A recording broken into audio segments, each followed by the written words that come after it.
22వ సూత్రం. కృతార్థం ప్రతి నష్టమపి అనష్టం తదన్యసాధారణత్వ. కృతార్థం ప్రతి అంటే కృతార్థుని ఎడల. కృతార్థుడు అంటే ఏమిటి? ప్రయోజనము దొరికినవాడు, సాధించినవాడు. అంటే యోగాభ్యాసంలో పతంజలివో భగవద్గీతో ఏది పొందాలని చెప్పారో అది పొందినవాడు. అనగా జీవిగా ఉండటం మానేసి ఈశ్వరుడుగా వెలుగొందువాడు. వాడి ఎడల నష్టమపి అంటే నశించినది అయినప్పటికీ ఏదండి? దృశ్యం. వాడిలో ఏముంటుంది? ఈ 24 అని చెప్పి సాంఖ్యులు చెప్పారని భయపెట్టానే, దాంట్లో అంతర్యామిగా పురుషుడు ఉంటాడు. వాడికి ఇంకేం ఉండదు. కనుక వాడికి ఇవన్నీ నష్టం అప్పి అంటే నశించిపోయినను. ఏది? దృశ్యం అని చెప్పబడేటువంటిది, ప్రకృతి అని చెప్పబడేది, అందులో ఉన్న త్రిగుణములని చెప్పబడేవి, త్రిగుణములలో ఏర్పాటైనటువంటి మంచి చెడ్డలని చెప్పబడేవి, పంచేంద్రియములు అని చెప్పబడేవి, వాటికి సంబంధించినటువంటి గుణదోషాదులు మొదలైనటువంటివి, సుఖ దుఃఖములు మొదలైనవి, పుణ్యకర్మలు పాపకర్మలు మొదలైనటువంటివి, ఇవన్నీ కూడా నష్టం అపి నశించిపోతాయి. అంటే వాడు తన వలన జరగవలసిన కర్తవ్యం చేస్తూ ఉంటాం తప్ప వాడు ఇంకేం చేయడు. ఇది పుణ్యకర్మ కాబట్టి అని వాడు చేయడు, ఇది పాపకర్మ కాబట్టి అని చేయడు. వాణ్ణి దేశానికి వ్యతిరేకంగా అపచారం చేసిన వాడిని ఉరి శిక్ష వేయాల్సిన చోట పెడితే శుభ్రంగా ఉరి తీసేస్తాడు. ఎందుకంటే వాడుగా చేస్తూ వాడు ఉద్యోగానికి ఉన్నాడు అక్కడ. చూసారా? లేదా హాస్పిటల్లో డాక్టర్ మందు ఇచ్చిన తర్వాత ఉపచారం చేసి వాడికి టానిక్ గినుకు ఇచ్చి ఒంటికి ఏదో సేవ చేయాల్సినటువంటి పరిస్థితి కనుకైతే ఆ పని చేస్తాడు. అంటే అక్కడ గొంతు తెగ్గోసినా వాడికి సంబంధించింది కాదు, ఇక్కడ ప్రాణాన్ని ఒక జీవిని రక్షించినా వాడికి సంబంధించింది కాదు.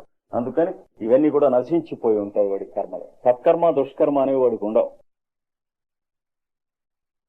ఇది యోగాభ్యాసంలో ఆ స్థితి పొందినటువంటి వాడు. అంటే ఎప్పుడు పొందుతాం? మన నిత్య దినచర్య 24 గంటలు మనం చేసుకునేటువంటి పనులలో చిన్న చిన్న విషయాల్లో మన స్వామిత్వం మన కాలి మీద, చేతి మీద, తన్ను మీద, శరీరంలో భాగముల మీద క్రమంగా వచ్చేందుకు కొన్ని వేల జన్మలు ప్రయత్నము చేయగా. అంటే మనం ఏదన్నా పని చేస్తూ ఉంటే చేయి జారి ఏదన్నా వస్తువు పడ్డన్నాళ్ళు మనం మొట్టమొదటి LKG యోగాభ్యాసంలో స్థితి దాటలేదు, దుస్థితిలో ఉన్నాం. మన కాలు తగిలి ఎవరికైనా దెబ్బ తగిలినా, మన కాలు తగిలి ఏదన్నా వస్తువు పడ్డా, మనం నడుస్తూ ఉంటే ఎదుటివాడికి డిస్టర్బెన్స్ ఉన్నా, తప్పిడైనా, వస్తువులు కదలినా మనం పనికిరాం. మనం తెల్లవారుజామున పూజ చేసుకునేందుకు ఇంట్లో ఉన్నటువంటి వాళ్ళకి డిస్టర్బెన్స్ అయితే మనం పనికిరాం యోగాభ్యాసానికి. కనుక 24 గంటల్లో మన దినచర్యలో క్రమంగా 10ంటికి పూజ అన్నారు అనుకోండి, ఒకడు 7ంటికి పూజ అనుకుంటాడు. ఇట్లాగా ఏదో 7ంటికి యోగాభ్యాసానికి క్లాసు అని ఏదో పెట్టుకున్నారు. మనం పెట్టుకున్నదే కదా. అంచేత మిథ్య కాదు. ఈ మిథ్యతో ఏం సాధించాలంటే అది పెట్టుకున్న దానికి 2-3 నిమిషాలు ముందు మనం మిగతా పనులన్నీ చేసుకున్నటువంటి స్థితిని ఈజ్ ఆఫ్ ది మైండ్ సాధించుకుంటాం అనేటువంటిది పెట్టుకోవాలి. అలాగా మనకు తల్లిదండ్రులతో సంబంధము, అన్నదమ్ములతో సంబంధం, ఇంట్లో మనం ఏ ఇంట్లో ఉంటున్నాం వాళ్ళతో సంబంధము, దాంట్లో ఎక్కడ నట్టు పట్టకుండా ఉంటే మూడ్స్ అంటారు మైండ్కి. ఇవన్నీ కొన్ని వేల జన్మలు పడతాయి. ఒక్కొక్కటి కాంప్లెక్సెస్ ఇవన్నీ పోవడానికి. అవి పోయిన తర్వాత అలాగ మనం చేసుకుంటూ పోతూ ఉండగా ఈ పతంజలి చెప్పినటువంటి మార్గంలోనో లేక ఈ కృష్ణుడు భగవద్గీతలో చెప్పినటువంటి మార్గంలోనో చెప్పబడిన ఈశ్వరత్వానికి వెలుగు కొంచెం కనపడటం మొదలు పెడుతుంది. అది ఎప్పుడైతే కనపడటం మొదలు పెట్టిందో మహానుభావులు మనకు దొరుకుతారు. అంటే కొత్తగా దొరకరు. అంతకు ముందు మనం ఎరుగున్న వాళ్లలోనే మనం చూసుకునే లేదే మహానుభావులు ఇక్కడ ఉన్నారు అని తెలుస్తుంది. వాడు 7 లోకాలు తిరిగి వచ్చేటండి నారదుడు. మొదటి పాపం మహానుభావుల పాదం పడదామని 2 పాదాలు మనం పట్టే అక్కర్లేదు మనంత మునగాడికి అని వాడు మాట అనుకున్నట్ట. ఏదో ఒక పాదం పట్టేసి సరిపోతుంది అనుకున్నాడు. నా అంతవాడిని ప్రతివాడికి 2 ఫీటు బట్ట అని అనుకున్నట్ట. ఇది మొట్టమొదటి రోజుల్లో తెనాలి రామకృష్ణుడు రాస్తాడు పాండురంగ మహత్యంలో. అని అనుకుని కంపలబడ్డ కాకినయి తిరిగితి అన్నాడు. ముళ్ళకంపల చెట్ల మీద పరిగెడుతున్న కాకి ఎలా అయితే తెలియక ముళ్ళు గుచ్చుకుని ఒళ్ళంతా చీరేసుకుపోతుందో అలా 7 లోకాలు తిరిగేట గురువు కోసం. కాళ్ళుల ధావతి అయ్యే అంటే కాళ్ళకి పరిగెత్తడంను కాళ్ళు నొప్పులు పెట్టడం అయింది కానీ అంతకంటే ఇంకేం అవ్వలేదన్నాడు. అని ఎక్కడికి ఈ కుమారస్వామి సుబ్రహ్మణ్యేశ్వర స్వామి వెడుతున్నాడు, ఎక్కడికి ఆయనతో పాటు ఈ ఋషీంద్రులందరూ కూడా వెడుతున్నారు అని ఎవడో పిల్లకాయని పిలిచి అడిగాట. అట్లా ఆకాశంలో పాపం సుబ్రహ్మణ్యేశ్వర స్వామి తన నెమలినెక్కి అలా ప్రయాణం చేస్తుంటే ఆయన వంక తిరిగి నమస్కారం చేసి వేలాది ఋషులంతా కూడాను బయలుదేరి వెడుతున్నారు కింద నేల మీద. పాండురంగ మహత్యంలో ఉంది దృశ్యం. అక్కడ వాళ్ళు చూతారు. వాడెవడో కుర్రాడు చెప్పాట, తొందరగా వెళ్ళాలండి, ఏం లేదు 2 ముక్కల్లో చూతాను. మాకేదో సందేహం ఉండి వారిని అడగటానికి వెళ్ళాం. సుబ్రహ్మణ్యేశ్వర స్వామి దక్షిణ దేశంలో స్వామిమల అనే పర్వతం మీద ఉన్నారప్పుడు అక్కడ వారిని ప్రశ్నిద్దామని వెళ్ళాం మేము. వెళ్ళేటప్పటికి వారికి కూడా ఆ సందేహం తీరక వారు మాతో కలిసి ఇక్కడ కైలాసం మీద ఉన్నటువంటి స్వామిని ప్రశ్నిద్దామని వచ్చాడు. వస్తే ఇక్కడ వారి తండ్రి గారు మమ్మల్ని అందరినీ అనుగ్రహించారు, సభ చేశారు. మమ్మల్ని కూర్చోబెట్టుకుని కుమారుడితో ఏమిరా నాయనా అని అడిగారట. అడిగితే ఏం లేదు, ఈ ప్రశ్న వారికి వచ్చింది, నా దగ్గరికి వచ్చారు నాన్నగారు, నాకు వచ్చింది, నేను మీ దగ్గరికి వీళ్ళని తీసుకొచ్చాను. అక్కడ వీళ్ళకి ఎప్పుడైతే వచ్చి నిన్ను అడుగుతున్నారో అదే సమయంలో ఈ వనంలో విహారం చేస్తూ ఉంటే నీ తల్లి పార్వతి నన్ను అడుగుతూ ఉంది అదే ప్రశ్న, నాయన రండి కూర్చోండి అన్నట్ట. అంటే అర్థం ఏంటి, జగన్మాత సర్వాంతర్యామిణి సతీ అన్నారు కదా. అంటే కరుణామయ్యి అయినటువంటి రూపం హృదయాల్లో ఏది తెలుసుకోవాలో దాని మీద సంకల్పం పుట్టించేటువంటిది పరాప్రకృతి అన్నమాట. కనుక మీకు అక్కడ అడుగుతూ ఉన్న టైంలో ఇక్కడ ఈవిడ అడుగుతుంది అంటే అర్థం అది కాదు. ఓరి పిచ్చి సన్నాసులారా, ఇక్కడ ఈవిడ అడగటం సంకల్పిస్తే అక్కడ వాళ్ళకి అడుగుదామని పుట్టింది, ఇక్కడ నీకు అడుగుదామని పుట్టింది అంతర్యామిడి గనక అంచేత కూర్చోండి అన్నట్ట. ఒక్కొక్కడు ప్రచండమైన కవులు తెలుగులో. అంటే ఏదో ఘోరపాపం చేసి తెలుగులో రాశారు, మనం చదువుకోమని తెలియక. దుస్సాంగత్యం మనం మర్చిపోతున్నాం వాళ్ళు తెలుగు వాళ్ళలో. అయిన తర్వాత ఏమైంది, వచ్చా ఏమిటా ప్రశ్న అంటే క్షేత్రం అనగానేమి. భగవద్గీతలో వాడు అంటే అంటున్నట్టు చెప్పాడు, ఇదం శరీరం కౌంతేయ క్షేత్రం చెబితే ఇంతే కదండి అన్నాడు. అని కురుక్షేత్ర యుద్ధరంగంలోంచి నేను వెళ్ళిపోతున్నాను అన్నాడు. ఇలా చూస్తూ ఉన్నారు. క్షేత్రము తీర్థము, పుణ్యతీర్థం అనగానే దైవతము ఈశ్వరుడు అన్నాను చూడండి. ఇప్పుడు అనగానేమి ఈ ముగ్గురు కలిసి ఉన్నటువంటి క్షేత్రం ఎక్కడ, ఇక్కడైనా సరే బయట అయినా సరే మీ ఇష్టం అని అడిగారటండి. వాళ్ళు అడిగిన ప్రశ్న సుబ్రహ్మణ్యేశ్వర స్వామి. సుబ్రహ్మణ్యేశ్వర స్వామి శివుడిని అడిగిన ప్రశ్న అదేటండి. వాళ్ళు సుబ్రహ్మణ్యేశ్వర స్వామిని అడుగుతూ ఉండగా పార్వతి పరమేశ్వరుణ్ణి అడిగిన ప్రశ్న అదేటండి. విజ్ఞానమయ మహాప్రాజ్ఞ వినవించదని ఒక ప్రశ్న అన్నది ఆవిడ. ఏం రచనో చూడండి, ఆశ్చర్యమైనటువంటిది. అలా ఉంటూ ఉండగా పుచ్చం అది ఇట్టి ఆయన తేల్చేశాడు, మాకు అనుభవం ఇచ్చేసాడు. బయలుదేరి గురువు గారు సుబ్రహ్మణ్యం గారు వెళ్ళిపోతున్నారు, మేము వారితో పాటు సమయంలోకి వెళ్తున్నాం. ఏం చెప్పాడు అన్నట్ట నారదుడు. కూడా మా గురువు గారు వెళ్ళిపోతున్నారు, వెళ్ళిపోయాడు. వీడికి వస్తా కుర్రాడు. గురువు గారు పైనేమో నెమలి రూపంలో ఉన్నటువంటి జెట్ ప్లేన్ లో కొట్టేస్తున్నాడు. మేము కింద వెళ్ళాలంటే అక్కడికే చాలా సమయం పడుతుంది, నువ్వు ఊరికే సతాయిస్తావు, మధ్య నీ పోటీ వాళ్ళు ఏమిటి అన్నట్ట. అంటే నారదుడిని తెలియదు వాడికి పాపం. అప్పుడు వాడు నారదుడు అనుకున్నట్ట, చాలా కాలం నుంచి చాలా మంది పెద్దలు చెప్పారు వీడి దగ్గరికి వెళ్ళమని, శివుడి దగ్గరికి. కానీ నేను ఆ జన్మ బ్రహ్మచారిని, నాకు మోక్షం చాలా తేలికని పొరపడ్డాను. పైగా వీడు గృహస్థే కాకుండా డబల్ గృహస్థు శివుడు. సగం శరీరంలో ఒక ఆమె, నెత్తిన ఒక ఆమె. వీడు మనకి మోక్ష విద్య అని చెప్తాడు, వీడు పిండాకుడు అనుకున్నట్ట. అని అనుకుని అక్కడ తిరిగి ఇక్కడ తిరిగి ఇక్కడ తిరిగి ఆ లోకం తిరిగి ఈ లోకం తిరిగి నలుమూలలా తిరిగి వచ్చాట. అప్పుడు అన్నాడు అనమాట, కంపలబడ్డ కాకినై తిరిగితి కాళుల ధావతి అయ్యే అన్నాడు. అని వాడి దగ్గరికి వెళ్తానన్నట్ట. అని పరమేశ్వరుడి దగ్గరికి వెళ్ళి అలా కబడ్డీ ఆడుతున్నట్టు సాష్టాంగ పడిపోయాడు.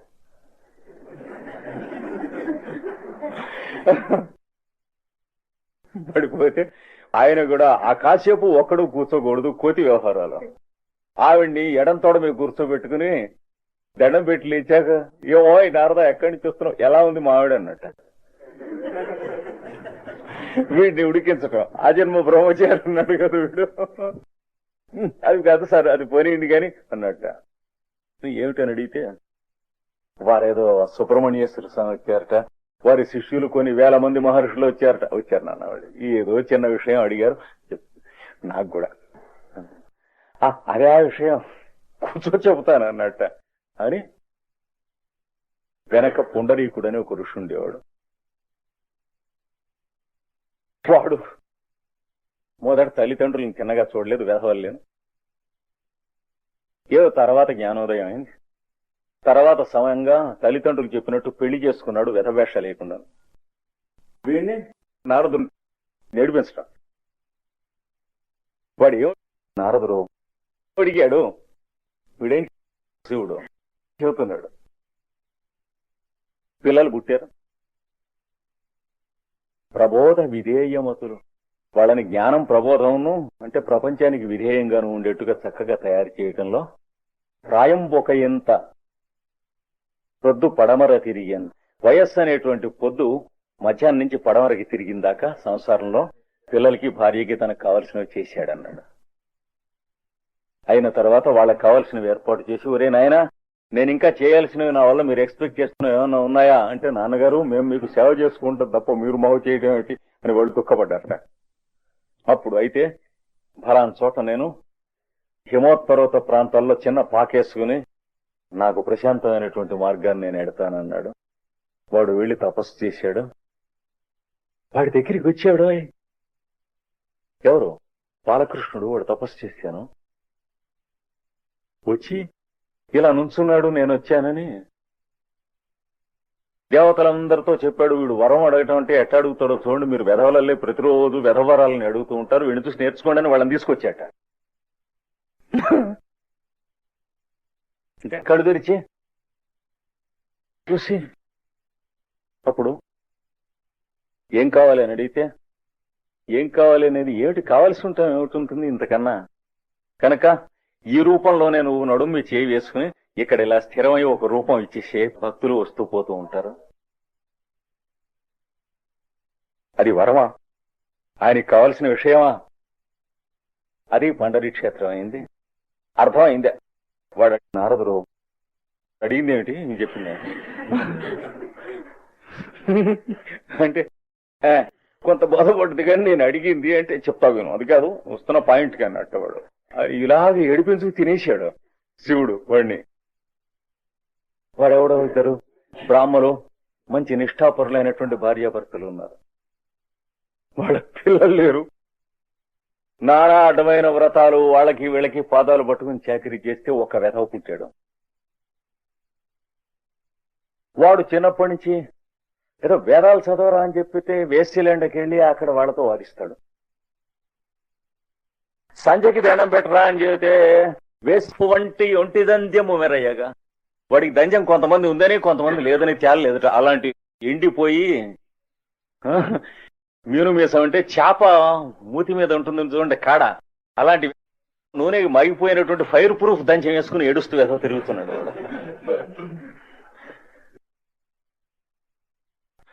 అలాంటి వాడు అలా తిరుగుతూ ఏం చేద్దాం, వాడి కర్మ. ఇంట్లో ఉన్నటువంటి వాళ్ళందరివి నగలన్నీ ఎత్తుకుపోయినాడు అన్నాడు రాత్రి. అక్కగారి ఎత్తుకుపోయినాడు. అంతేకాదు బావగారు పెద్ద జ్యోతిష్కుట్ట. వాడికి అన్ని గ్రహాలకి శాంతిగా ఉంటుంది, ఏనాడు కూడా ఏ గ్రహం ఇబ్బంది లేకుండా ఉండటం కోసం నవగ్రహాలది కాడ ఒకటి వేయించుకున్నాడు. అది కత్తిరించి తీసుకెళ్లిపోయాడు నిద్రపోతూ ఉంటే. వాడి జామాత వెతబంధు ఇంటి అల్లుడు గారు ఓ ఓ అని ఏడుస్తున్నట్టు, ఇది పోయిందంట. ఇంక గ్రహాలతో రక్ష ఎట్లాగంటట వాడు. పెద పోయినాయంటే వినిపించుకోకుండా. జామాత వెతబంధు వ్యామోహి అయి నవగ్రహ కర్ణవేష్టన భ్రంశమునకు. ఇలాగా నానా గందరగోళం చేసి ఎత్తుకుపోతే ఊళ్ళో పెడితే డొక్క చింపేస్తారు కదా, ఇవి ఎత్తు పెడుతుంటే పట్టుకుంటారు. అంచేత అడవిలో దూరేట. అడవిలో దూరేటికి శుభ్రంగా దూది ఎక్కినట్టు ఎక్కేసి దొంగలు ఎముక కీలు వాయించేసి ఎత్తుకుపోయాడు తలవుతి. ఇట ఎముకలు పూగలే పడిపోయాట అక్కడ ఆ అడవిలో. అప్పుడు పాపం వాడెవడో కాపు ఇలాగ వాడిని మోసి ఇంటికి తీసుకొచ్చి వైద్యుడిని తీసుకొచ్చి వాడి చేత వైద్యం చేయించి ఉపచారం చేయించి పచ్చం చేయించి బతికేట్టుగా చేశాట.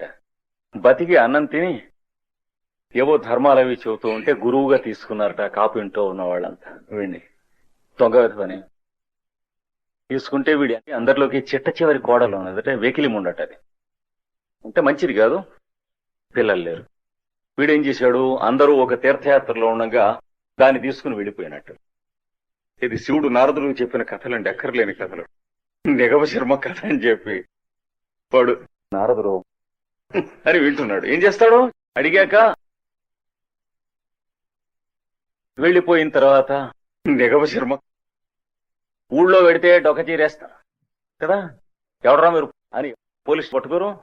అంచేత కఠిన కంఠీర వక్షత నకక్షత కరిజర శుక్తి ముక్త శార్కలీల తలములు వాళ్ళు నడిచినటువంటి చోట్లు పెడుతూ ఉంటే ఏనికి తలకాయలు బద్దలై ఆ ఎముకలు అటు ఇటు పడున్నటువంటి చోట్ల రాళ్ల మీద నడిచారట. అంటే ఏమిటి, అక్కడి నుంచి సింహాలు రోజు నడిచి పెడుతూ ఉంటాయట. అలాంటి ఘోరమైన అడవుల్లోంచి వెళ్లాల్సి వచ్చింది. ఎవరికైనా కనిపిస్తే కుక్కి చంపుతారని. అట్లాంటి చోటికి వెళ్లి వీళ్ళిద్దరూ కూడా పోయ కులమున కలిసిరి పొలుపు దగ్గి గిరిజనుల్లో కలిసిపోయారట ఆ వేషంతో. కొంతకాలం ఉండేటప్పటికి ఆవిడ చచ్చిపోయింది పాపం. చచ్చిపోయేటప్పటికి హరిజనులలో ఒక ఆవిడ్ని పెళ్లి చేసుకున్నాడు. హరో గిరో అన్నారు కదా, చేసుకుంటే దానికి పిల్లలు పుట్టారు. ఆవిడ యందు మమకారం మొట్టమొదటిగా పుట్టింది. ఇదివరకు ఎవరి యందు మమకారం లేదు. ఆవిడని తీసుకొచ్చినా ఏం తీసుకొచ్చినా కామం తప్ప మమకారం లేదు. పిల్లలు ఎప్పుడైతే పుట్టారో ఇది నా భార్య ఇది నా పిల్లలు అనే మమకారం పుట్టింది. పుట్టంగానే అయింది, రోజు పగలు రాత్రి తాగుతూ ఉండేవాళ్ళు, భార్య తాను పిల్లలు కూడా. తాగి వేటాడటానికి వీడు వెళ్ళినప్పుడు ఇంటి దగ్గర భార్య పిల్లలు తాగి పడుకుని ఉండగా ఇల్లు అంటుకుని అందులో మండి చచ్చిపోయినారు భార్య పిల్లలు, ఒక్కళ్ళు మిగల నిశ్శేషంగా. వీడు వేటాడి తీసుకొచ్చాడు మాంసం, రాత్రికి వండించి పిల్లలకి పెడదామని. చూసి నడిచి పెడుతున్నట్ట. ఇక్కడికి నడిచి పెడుతున్నాడు ఏం తెలియదు, కంటికి ఏం కనిపించట్లేదు ముందు. ఇలా వెళ్ళి వెళ్ళి వెళ్ళి చెట్లలోంచి దూరుతున్నట్ట, ముళ్లల్లోంచి పెడుతున్నట్ట. ముళ్ల చెట్లలోంచి శరీరం దూసుకుని కండల యువతలకు వస్తూ ఉంటే సూటిగా నడిచి పెడుతున్నట్ట. ఈ సూటికి అవతల పక్క ఏమున్నది ఎవరికి తెలియదు, వీడికి తెలిసి కాదు పెడుతోంది.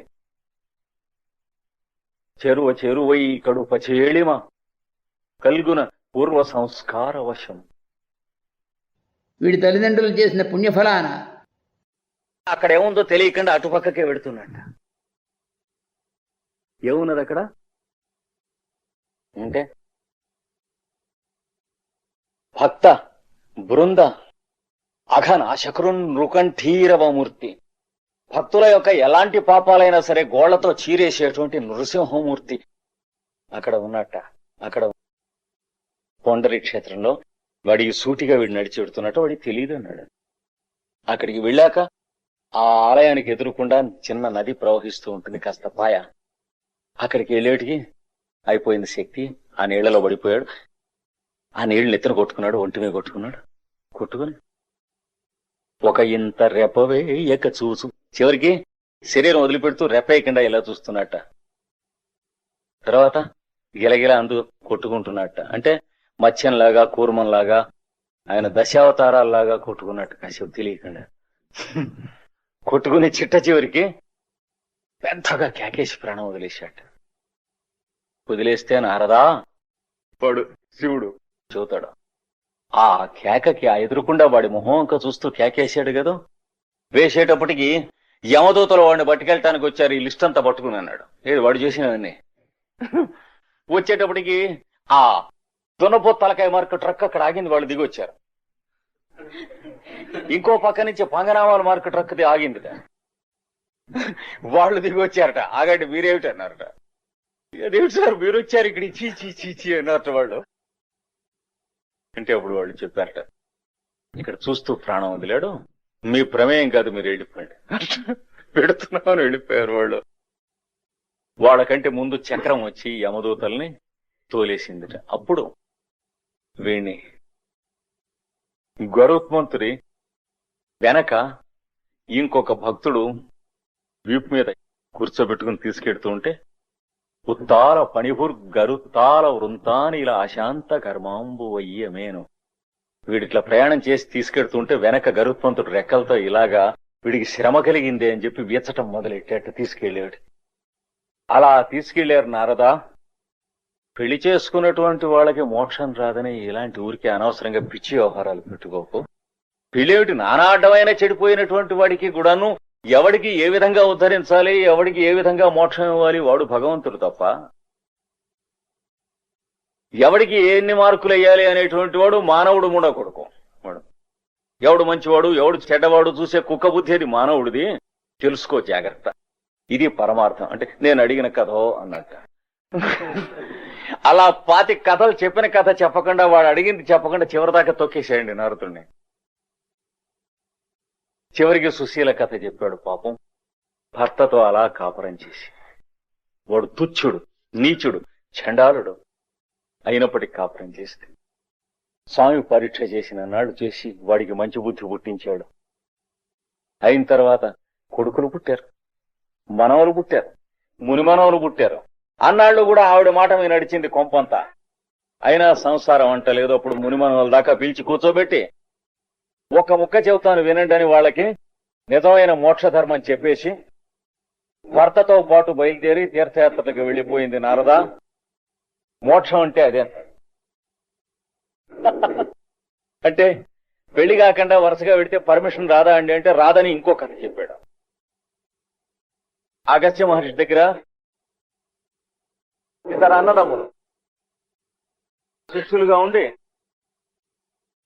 కూతుని వేదం చదవరా అంటే అలా చదువుతూ ఉంటారట. ఆప్రాతము ఆసాయాన్హం, పొద్దున మొదలెడితే చదవమంటే సాయంత్రం దాకా ఇంకా చదువుతూనే ఉంటారట. వాడు ఆపమంటే ఆపుతారట. సాయంత్రం చదవమంటే తెల్లారేదాకా చదువుతూనే ఉంటారట. ఆపరట వాడు ఆపమంటే. గాని అలాంటి వాళ్ళ ఆపరు సరే కదా, మంచినీళ్ళు అడగరు సరే కదా, ఆసీన ప్రచలాయితం పైన లేదు, కూర్చున్నటువంటి భాష్య పొట్టు ఉందే క్రాస్ లెగ్డ్, దాంట్లో కూడా కదలికలను మార్చరన్నాడు. అలాంటి శిష్యులు అగస్త్య మహర్షి దగ్గర ఉంటే వాళ్ళు పెరిగిన తర్వాత వాళ్ళకి చెరోటి సంబంధం పట్టుకొచ్చేట. పాపం అగస్త్యుడు పెళ్లి చేసుకోండి అంటే పెద్దవాడు చేసేసుకున్నాడు. రెండో వాడు పెళ్లి ఏమిటండి, ఏదో దిక్కుమాలింది, వేదాలు అవి చదువుకుని పెళ్లి ఏమిటి అన్నట్ట. అదేమిట్రా పుండాకోర్, నేను ఏది చెబితే అది చేయటం కాదా నీకు అంటే, మీ కదా ఏదైనా చెప్పండి చేస్తాను అన్నట్ట. అయ్య విధవా, ఇదేమిట్రా ఎక్కడి నుంచి వచ్చింది ఇది అన్నట్ట. కాదు, కూడని పనులు చేయమంటే ఎలా చేస్తాం, పెద్దవాళ్ళు చేసిన అన్నాడు. ముదిరింది, బెండకాయ ముదిరాడు అంటే, ఒరే ఎంతో మందిని నేను ఇదివరకు ఇలా అన్నవాళ్ళని చెప్పించాను, పెద్ద ముడవుడుకునైనా నా అనవసరం, ఇంకా నువ్వు పెడ మార్గాన పోతున్నావు అని మాత్రం నేను చెబుతాను. చేసుకో, నేను చెప్పినట్లు విని. మంచి పని కాకపోతే నేను చెప్పనని నమ్మకం చూసుకో. మీ అన్న ఏం చేశాడంటే ఏం లేదు, తొగదగినక్క అందరికి దగ్గర మీరు తెలియక చిన్నప్పుడు చేసుకున్నారు, అంచేత అందరికి చేద్దామని చూస్తున్నారు అన్నట్టు.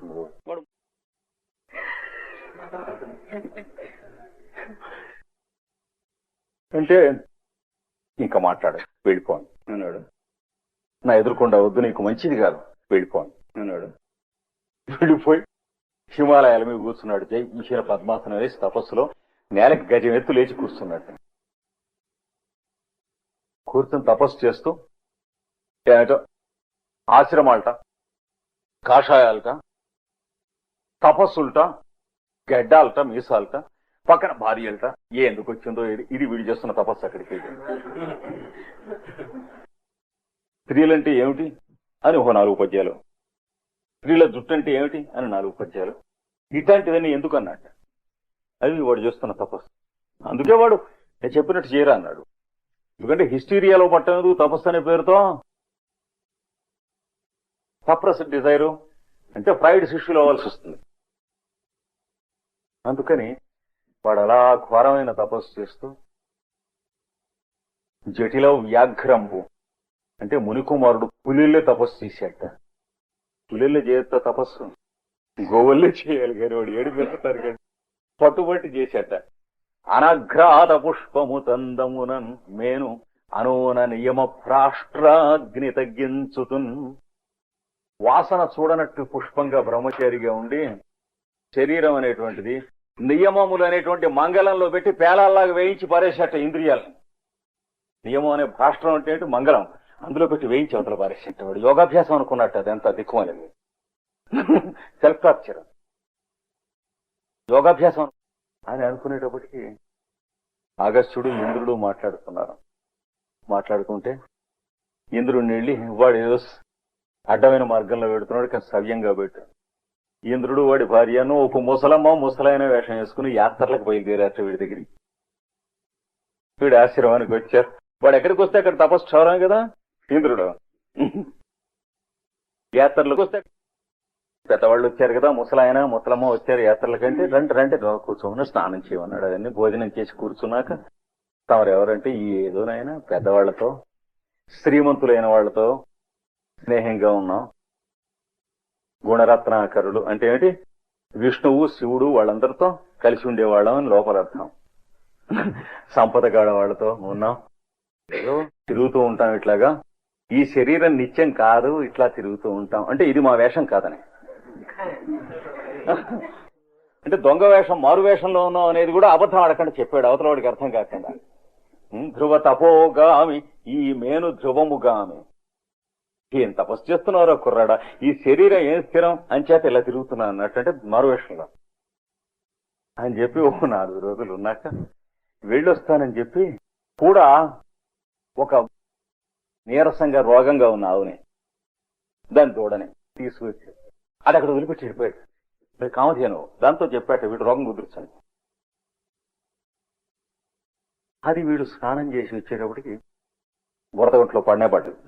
గిలగిల కొట్టుకుంటూ ఇలా ముక్కు దాకా బురద వచ్చి ఇలా వీడు వంక చూస్తూ ఉంది. అయిపోయింది. వీడు పాపం దిగి ఆ బురదలకి దాన్ని ఉత్తరించి లేవదీసి శుభ్రంగా కడిగి యువతలు పెట్టి ఇంత గడ్డేసి గడ్డి ఎక్కడ దొరుకుతుందో అడ్రస్ కనుక్కుని తర్వాత ఎలా ఇస్తారో మన విశాఖపట్నంలో యజ్ఞోపేతాల్లాగా పెంచుతారు కదా. అంటే ప్రతి వస్తువుకి దరిద్రానికి పుట్టిన చోటు ఏదంటే విశాఖపట్నం.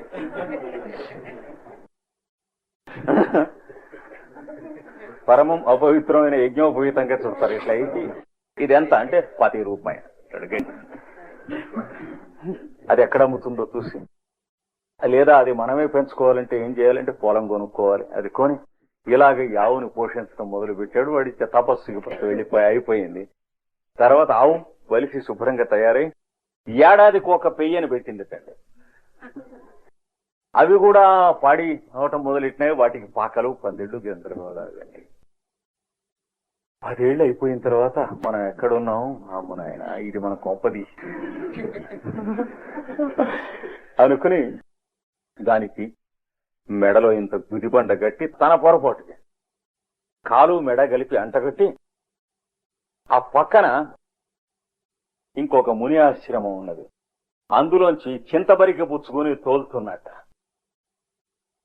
తోలుతుంటే అదేం చేసింది, అక్కడ పెద్ద పుట్ట ఒకటి ఉన్నది. దానికి తెలుసుగా ఎటేళ్లలో ఆ పుట్ట మీదకి వెళ్ళి పట్టమని చెప్పి కాలేసింది. వేస్తే మట్టిన మెట్టు బిట్టిబడి మౌని సముచితుడయ్యే అందులోంచి ఒక ఋషి లేచాట. తపస్సు చేసుకుంటున్నట్టు 8,000 సంవత్సరాల నుంచో. మేనిపోయి పెట్టిన పుట్ట నెట్టవిసి బీటలు వార ఒంటి మీద ఉన్నటువంటి పుట్ట పటపటపటపటని చెప్పు బతలైపోయింది. శ్రవశకుంతములు చట్టుపలెత్తి ముందరికి సాగదరంప. తరతరాల నుంచి కొన్ని పిట్టలు చెవలలో కాపరం ఉంటున్నాయి కన్నాల్లో. ఇట్లాగా కన్నాలు పెట్టి అందులో వాటి పిల్లలు కోడళ్ళు కూతుళ్ళు మనవలు పాపం ఉన్నాయి. అవి గభాలన ఎగిరిపోదామని ఇట్లా లేచినాయి. అన్నడు ఎరగో ఇక్కడ అదృష్టుడని జటాచ్చటాచ్ఛవిన్. లేచేటప్పటికి జడలు ఇట్ట పైకి లేస్తే ఆ జడ సందు, ఒక్కొక్క జడకి ఇంకో జడకి సందున నిద్రిలు మరుద్భుగధీశ కులంబు మేల్కనన్.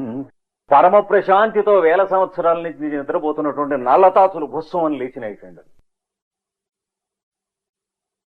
అప్పుడు లేచి వాడు, ఏవిరా నేను నిన్నేం చేశాను, నేనేదో మూలబడి తపస్సు చేసుకుంటూ ఉంటే నన్నెందుకు రా డిస్టర్బ్ చేసేవాడు, పెద్ద వేషాలు వేస్తాను, కప్పైపోవన్నట్ట. బాబోయ్ నా తప్పు లేదు, అది మిమ్మల్ని తొక్కింది, కావాలంటే మీ దివ్య దృష్టితో చూడండి. ప్రతి సన్నాసి విషయానికి దివ్య దృష్టి ఏమిట్రా వెధవా ఎవరు అన్నట్ట అని ఒక్క మాట కళ్ళు మూసుకుని, అరే తన పొరపాటు నీ తప్పేం లేదు, అయినా ఎందుకు ఇలా తిట్టాను, నాది కాదు కారణం అని ఇప్పుడు మళ్ళా ఒక్క మాట కళ్ళు మూసుకుని తెరిచి అగస్త్య మహర్షి మాట తిరస్కరించి, నా ఇష్టం తిట్టడం తిట్టకపోవటం, అది వెంటబడి నిన్ను తరుముతూ తంతూ ఉన్నది. నేను కాదు ఇంకా పరమ ప్రశాంతుడైనటువంటి బ్రహ్మర్షి అయినా సరే ఆ తిట్టు నోటెంబడి వచ్చే ఉండేది శాపం. ఇంకా నేనేం చేయగలిగింది అని లేదు. అయితే శాపం వచ్చినప్పుడు ఇవ్వండి అన్నట్ట, కప్పు అయిపోతుంది. గురువు ఏం చెప్పాడు, పెళ్లి చేసుకోమన్నా. అది అయినప్పుడు కప్ప నుంచి మనిషిగా అవుతాను. అంటే పోనీ ఇప్పుడు శుభలేఖలు చేయించుకుంటే లాభం లేదు. కప్ప అవక తప్పదు ఇప్పుడు.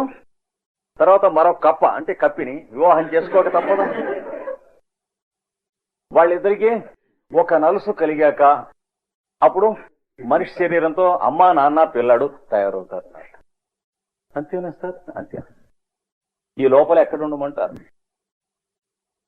జంతువు అవమానాన్ని మనిషిగా ఉన్నవాడిని, జంతువు శరీరం ధరిస్తూ ఉన్నాను. మనుష్యులకి జంతువులకి శరణు ఎవడంటే జంతువు తలకాయి మనిషి శరీరంతో అవతారం ఎత్తినటువంటి నృసింహమూర్తి ఆయన పాదాల దగ్గర వెళ్ళి పడి ఉందన్న కప్పగా పెడితే వాడు పాదాల దగ్గర రంగులు కప్పగా పడి ఉన్నాడు. రోజు పాపం ఆ నది దగ్గరికి వెళ్ళి అందులో మునిగి స్నానం చేసి మళ్ళీ వచ్చి పాదాల దగ్గర పడి అక్కడ బలి మెతుకులిని పడేస్తే ఆ దేవాలయంలో అవి తిని మగలు అక్కడ పడి ఉంటూ ఉండేవాడు. చాలా కాలం వేచి ఉన్నాడు. తిరణాళ జరుగుతుంది ఆ ఆలయంలో, సంవత్సరానికి ఒక మాట. జనం వస్తున్నారు పోతున్నారు, ఈ కప్ప రంగులుగా ఉందిరాయి అనుకున్నారు. చూసి అనుకుంటే కాన్యకుబ్జరాజు కూతురు పెళ్లి అవ్వలేదు, గేడెళ్ళి పెరిగింది. అంటే మరీ పిహెచ్డి కూడా చేయించాడు. ఇంకా పెళ్లి ఎక్కడైపోతుంది? ఆ కాన్యకుబ్జరాజు కూతురు దాంతో పాటు క్లాస్మేట్లు వీళ్ళు 10-12 వచ్చి అక్కడ లోపలికి గలగలగల లోపలికి వచ్చారు.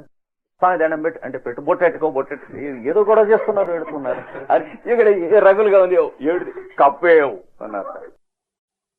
రంగులుగా ఉంది కప్ప వచ్చి తీసింది, గిలిగా కొట్టుకున్నాడు. వీడు మీద ఆడవాళ్ళు స్పర్శ వద్దను కదా వీడు తీసి వీళ్ళు ఊరుకు వస్తున్నా ఇంకో దాని మీద విసిరిందిట. దాని మీద పడ్డాడు వీడు. హరి అనుకుంటున్నట్ట పడ్డప్పుడల్లా అది తీసి ఇంకో దాని మీద విసిరింది. ఇట్లాగా ఈ 10-12 ఒకళ్ళ నుంచి ఒకళ్ళకి, ఒకళ్ళ మీద నుంచి ఒకళ్ళకి విసురుకుంటూ ఉంటే వీడు శ్రీరామచంద్ర గురువు చెప్పినట్టు ఒకదాన్ని వివాహం చేసుకుంటే ఎంత బాగుండేది, కుక్క బుద్ధి నాది మరి ఏడిచేట. ఇప్పుడు చివరికి వీళ్ళు ఏం చేశారు, ఊరుకు వస్తున్నా వీళ్ళకి ఒళ్ళుపోగరం ఆ పడేసుకుంటూ వాకిట్లోకి వచ్చేస్తారు. వచ్చి వాడెవడో కళ్ళు మూసుకుని ఆ స్తంభం దగ్గర జపం చేసుకుంటుంటే వాడి మీద పడేసేట. చెప్పే కదా పిహెచ్డి పాస్ అయి పెళ్లి ఒక ఏడుస్తున్నారు. వాడు గవాలు అదిరిపడి లేచి బుద్ధి ఉందే లేదా నాతో ఏమిటి ఎగటాలి, మీరందరూ కప్పలైపోండి అని చూపించేసేవాడు. రామకృష్ణుడు రచన ఎలా ఉంటుందంటే ఎప్పటికైనా మీకు బుద్ధి పుడితే చదువుకోండి.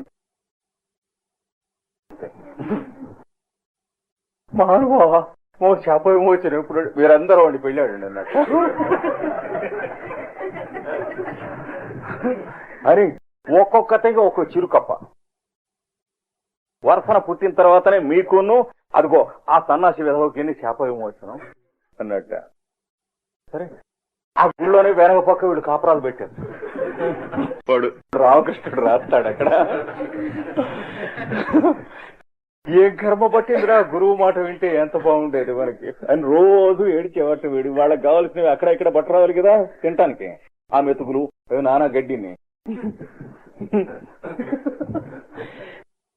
చివరికి ఒక మంచి రోజున అందరికీ తలో 2-3 గుడ్లు పెట్టినాయి. ఏదో పిల్లలు బయటకు వచ్చాయి.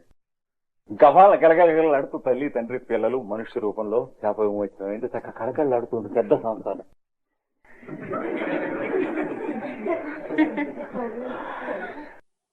ఏం చేద్దామంటే ఇంకా చేసేదా సూటిగా అగస్త్య మహర్షి దగ్గరికి వెళ్ళి అందరూ సాష్టాంగపడ్డారు. మీకేం భయం లేదు నాయన, గృహస్థ ధర్మం నడుపుకుంటూ ఉండండి, నేను చెప్పినటువంటి వేదం అధ్యయనం చేసుకుంటూ యోగాభ్యాసం చేసుకోండి, మీకు మోక్షం ఉన్నది అని చెప్పాడు అగత్యుడు. ఓ నారదా అన్నట్ట పరమేశ్వరుడు. కనుక కృతార్థం ప్రతి కృతార్థుడైనటువంటి వాని యందు ఎంతమంది భార్యలు ఉండరు కదా వాడికి. ఇంకా దృష్టిలో వీళ్ళలో ఎవరుంటారు? అంతర్యామి ఉంటాడు. అయ్యి వీళ్ళంతా ఎట్లా అంటే వీడు పొంద వీడు పెంచుతున్నాడా, వీడేమైనా పెడుతున్నాడా, పోషిస్తున్నాడా? ప్రతివాడు అజ్ఞాన పుండా కొడుకు నేను పెట్టి పోషిస్తున్నాను నేర్చేవాడే గాని వాడి కాలు చేయబడిపోతే ఎవడు పెట్టి పోషిస్తున్నాడు? వాళ్లే వీడికి పోషించలే. వెళ్ళాం పిల్ల నేను పోషిస్తున్నాను అనుకుని ఓ కాలు చేయి ఇది తప్పుతుంది అనుకోండి, అప్పుడు ఎవరు పోషిస్తారు? అంచేత ఎవరు ఎవరిని పోషించలేదు, అందరినీ సర్వేశ్వరుడు పోషిస్తుంది. నిమిత్త మాత్రం చేత వీడు వీడిని పోషిస్తున్నట్టుగా తప్పుడుగా కనిపిస్తుంది. జాగ్రత్తగా అర్థం చేసుకుంటారు. కనుక కృతార్థం ప్రతి కృతార్థుడైనటువంటి వాని ఎడల అనగా ప్రత్యక్షేతనావగమ అన్నాడు చూడండి. ప్రత్యక్షముగా చేతనమును అనుభవించిన వాడు అంటే తానను వెలుగును రుచి చూచినటువంటి వాడు, లేక ఈశ్వరుడు అయిపోయిన వాడు, లేక ఆత్మ అనుభవించినట్టు వాడు, ఆత్మస్వరూపుడైనటువంటి వాడు అట్లాంటి కృతార్థం ప్రతి వాని ఎడల కృతార్థుని ఎడల నష్టమపి ఈ భార్యలు పిల్లలు వీళ్ళ పేర్లు వీళ్ళకి మనం చేసేటువంటి ఈ సంసారం వ్యవహారం వాళ్ళ పోషణ మొదలైనటువంటివన్నీ నశించిపోయినప్పటికీ అయిపోతాయి, ఉండవు, అవేం లేవు అన్నాడు. అయినప్పటికీ అనష్టం నశించవండోయ్. ఏమీ ఉండదు సంసారం, కానీ ఏమీ పోదన్నాడు. తర్వాత కూడా కొంచెం జాగ్రత్తగా అనష్టం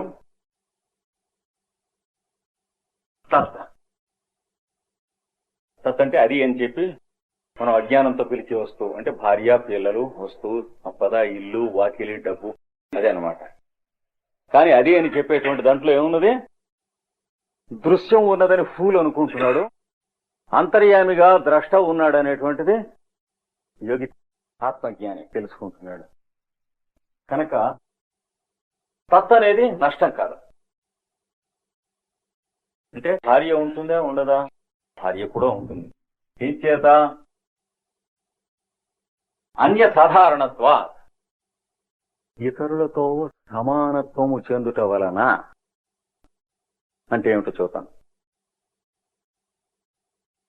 కొంచెం కష్టమైనటువంటి సూత్రం ఇది. ఇతరులతో సమానత్వము చెందుటంటే కంటికి గోడ కనిపిస్తుందండి. గోడ ఉన్నదే, గోడ రూపంలో అంతర్యామి ఉన్నాడా? ఆత్మానుభూతి కలిగినటువంటి వాడికి గోడ రూపంలో అంతర్యామి ఉంటాడు ఒక పక్కన. కానీ ఇతరుడికి వీడికి కామన్ గా ఏమున్నది? కంటికి గోడ ఉన్నది, ఉందే లేదా? కనుక వాడు గోడ ఉందంటే వీడు గోడ లేదంటానే వీల్లేదు. అలాగే రోడ్డు మీద బస్సు వెళుతూ ఉంటే ఆత్మజ్ఞానం కలిగినటువంటి వాడికి బస్సులో ఉన్నటువంటి ప్రయాణికులను, అందులో ఉన్నటువంటి ఆ యంత్రములు, లోహము, టైర్లు, వాటిలో ఉన్నటువంటి ప్రతి అణువు కూడా సర్వాంతర్యామైన బస్సు కూడా ఉందే. సర్వాంతర్యామియే కాని బస్సు కూడా ఉంది. ఏం చేత? ఇంకొకడికి వీడికి కలిసి కనిపించేది బస్సు, వీడికి ఒక్కడికే కనిపించేది అంతర్యామి. కనుక అన్య సాధారణం అంటే ఇతరుడితో సాధారణంగా కనిపించేది అంటే that which is common with others, అంటే the objective standards of the world. ఇది తెల్లగా ఉన్నది అన్నారు ఈ గోడ. తెల్లగా ఏంటి, నల్లగా ఏంటి, మన కంటికి ఎలాగండి, అది రైటే. కానీ తెల్లగా ఉన్నది అని మాట రైటా అబద్ధమా? లేకపోతే నల్లగా ఉందని చెప్పండి. కనుక తెల్లగా ఉన్నది అనేటువంటి మాట కొంతవరకు రైతే, అబద్ధం అయినప్పటికీ రైతే, దాన్ని ఉపయోగించియే తీరవలెను. ఇక్కడ గోడ ఉన్నది అనేటువంటిది అంగీకరించకపోతే గోడకి మనం సున్నం కొట్టించడానికి వీల్లేదు, ముందింటి సున్నం కొట్టించమన్నట్టు ఉంటుంది. ఎట్లా మరి?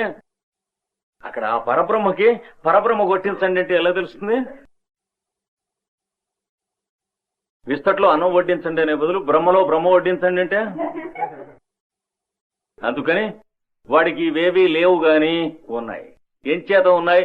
మిగతా వాళ్లతో కామన్ గనక, ఇంద్రియాలు, మనస్సు, బుద్ధి మొదలైనటువంటిది ఎన్విరాన్మెంట్ కామన్ గనక, దృశ్యం కామన్ అంటే దృశ్యం అనేది వీడికి ఇతరులకి సామాన్యం గనక ఉన్నది. అదే అజ్ఞానం అంటే. అజ్ఞానం ఉండకూడదు అనేటువంటిది ఎవడూ చెప్పలేదు. ఊరికే భయపడి చచ్చిపోకూడదు అజ్ఞానం అంటే. అజ్ఞానం లేకపోతే మనం ఉండం. ఈ శరీరం ఉన్నది, జుట్టు ఉన్నది అంటే చీపోడు జుట్టు ఎందుకంటే మనం ఉండం. ఈ శరీరం ఉన్నది, చర్మం ఉన్నది, చర్మం ఎందుకంటే మనం ఉంటే చాలదంటే ఉండం.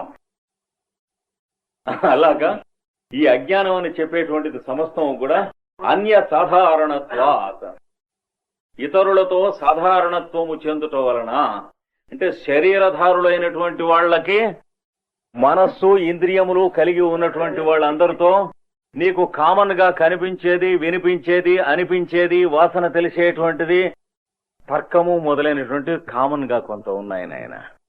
అదంతా కూడాను అజ్ఞానముతో చేయబడినటువంటిది అయినప్పటికీ ఉన్నది.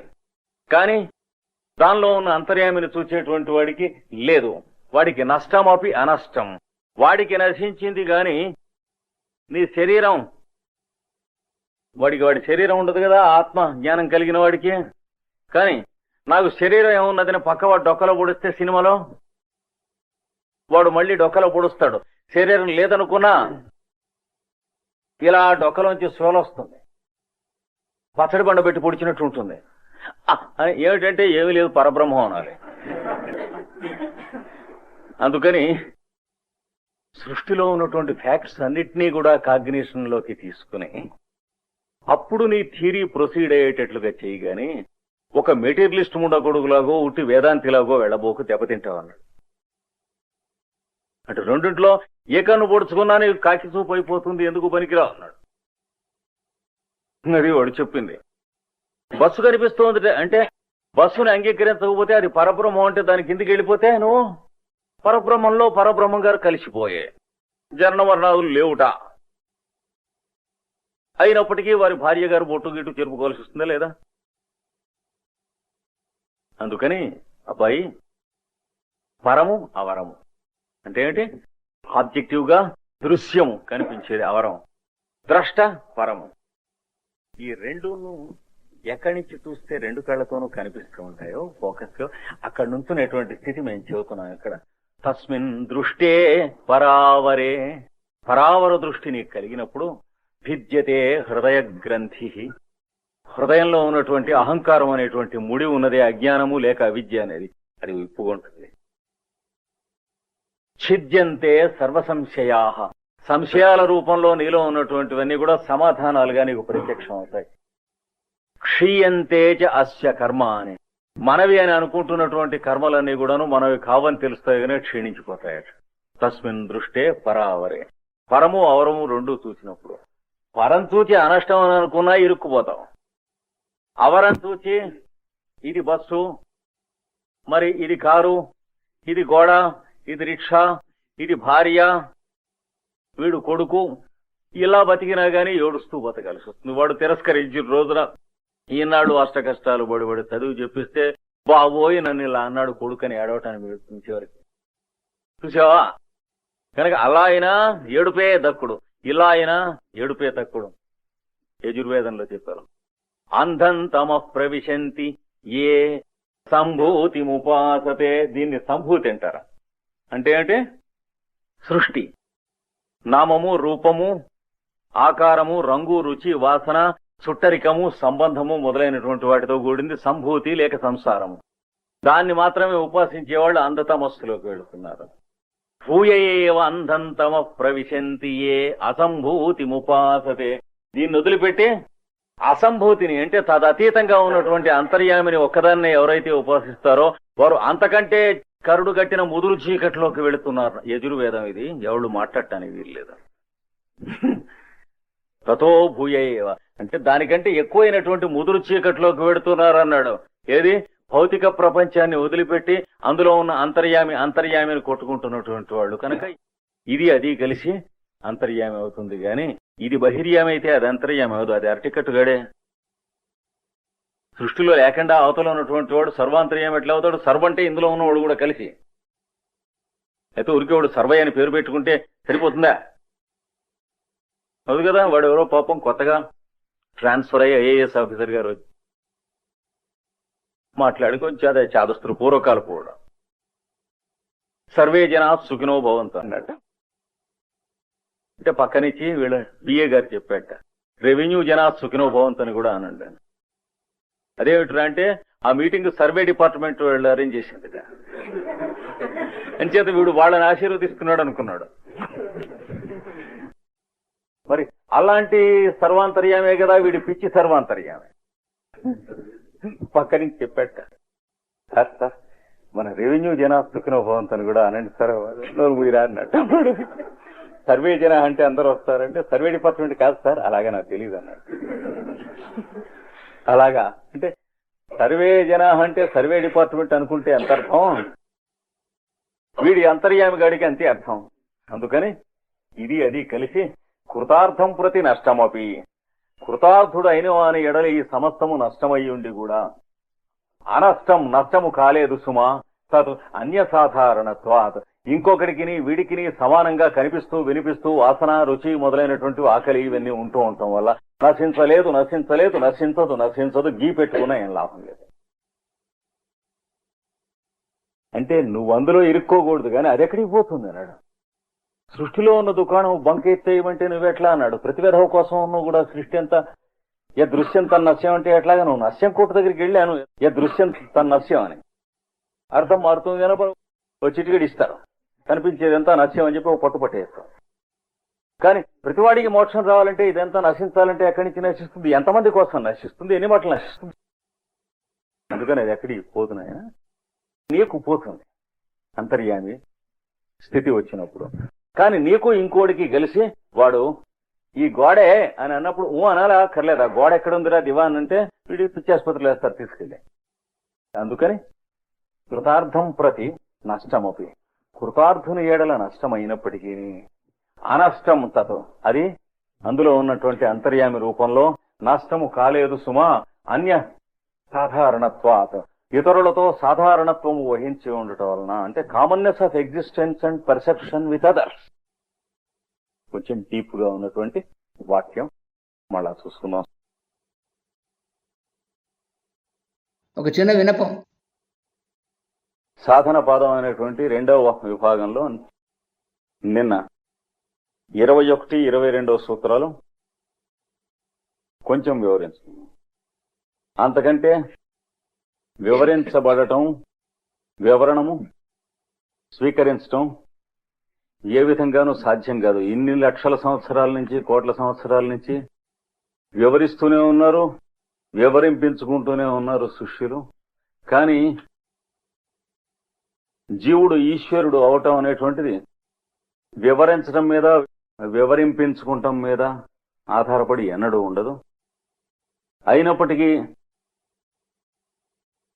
ఇంకొకటి ఏదో బంధకారణములైనటువంటి పనులు చేసే కన్నా అదిగో అది చేస్తూ ఉన్నట్లయితే వీడికి ఆ వికాసం కలిగే లోపల వీడెక్కడో ఇరుక్కుపోవటంను ఇంతలోకే నానా దిక్కుమాలినటువంటి స్థితిలో ఉండి ఆగండి ఇందులోంచి బయటికి రావాలి, అరెస్ట్ వారెంట్లు ఉన్నాయి, ఇన్కమ్ ట్యాక్స్ కేసులు ఉన్నాయి, మరి చేబదుళ్ళు ఉన్నాయి, అప్పులు ఉన్నాయి అన్నటువంటి స్థితిలో పడకుండా ఉండేది. ఇవన్నీ కూడా అది చెప్పారు, స్పష్టంగా చెప్పారు. చెప్పి ఏమని చెప్పారు? తదర్థయేవ దృశ్యస్య ఆత్మ. ద్రష్ట దృశ్యము అని 2 చెప్పారు. ద్రష్ట యందు ఉన్నది తానే, దృశ్యమునందు ఉన్నది తానే. వాడిని పురుషుడు అంటారు. ద్రష్ట దృశ్యమును ప్రకృతిగా త్రిగుణాత్మకమైనటువంటిదిగా చూస్తున్నప్పుడు వాడినే జీవుడు అంటారు. నిన్న మనం చెప్పుకున్నటువంటి సాంఖ్యులు చెప్పింది అన్నమయ కోశం, ప్రాణమయ కోశం మొదలైన ఎక్కాలన్నీ ఒక్కొక్క సిద్ధాంతం వాళ్ళు ఒక్కొక్క రకాలైనటువంటి ఎక్కాల పుస్తకం ఇచ్చేశారు. ఇన్ని చేసిన ఈ మొత్తం ఎక్కాల పుస్తకంలో ఉన్నటువంటి మొత్తం ఫైల్ అంతా చూస్తే ఏమిటి?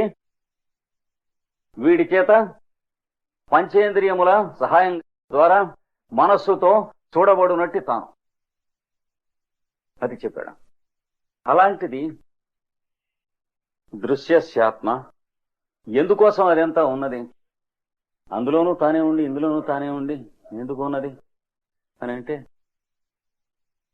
తానొక్కడే ఉన్నట్లయితే తను తాను అనుభవించడానికి గాని, తను తాను చూసుకుంటాను గాని, తనతో తాను మాట్లాడుకుంటాం గాని అట్లాంటివి ఉండవు. కనుక వాడు ఏం చేశాడు? సోకామయత, తోటుగారు అనేటువంటి ఆయన బహుశ్యాం ప్రజా ఏయేతి అనేక యంత్రములుగా పుడతా ఉన్నాడు. ఆ యంత్రములే ఈ శరీరం. యంత్రములు లోపల చోటు ఉన్నది. అంటే శరీరంలో మాట్లాడుతూ ఉన్నది ఎవరు? నేను ఈయనని అంటాం. దాని అడ్రస్ మనకి తెలియదు, టెలిఫోన్ నంబర్ తెలియదు, నేననే అంటూ ఉంటాం అందరం. ఇది ఉపనిషత్తులలో బాగా సూటిగా ఇచ్చారు. ఋషీంద్రులు అంతకంటే సూటిగా ఇచ్చారు.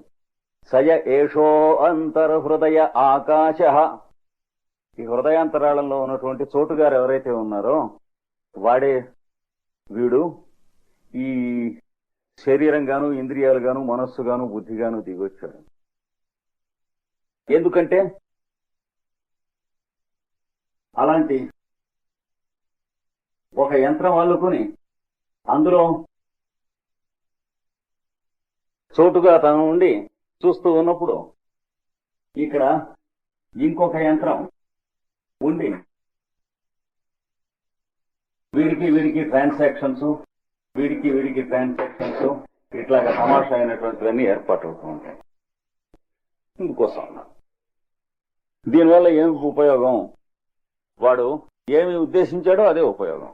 ఏం ఉద్దేశించాడో అనేకంగా ఉండి ఒకరితో ఒకడు మాట్లాడుకుంటామనే చేద్దాం అన్నాడు.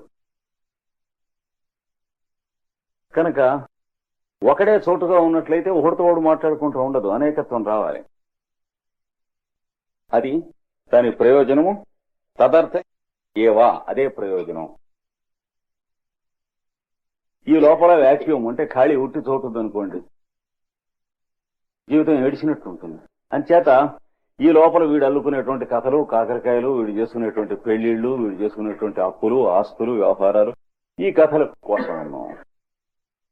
అందులో ఇరుక్కున్న తర్వాత, కటకట్లాడిన తర్వాత తప్పించుకుందాం అనేటువంటి ఉద్దేశం కొద్దిగా అప్పుడప్పుడు కలగటం. పెద్దలు మోక్షము మొదలైనటువంటి శబ్దాలు మాట్లాడుతుంటే ఫ్యాషన్ కోసం వీడు కూడా సరదాగా కొన్నాడు మాట్లాడటం. ఇవన్నీ ఏముందండి, మోక్షం కావాలి కానీ ఇట్లా కోస్తూ ఉంటాం చాలా జన్మలు.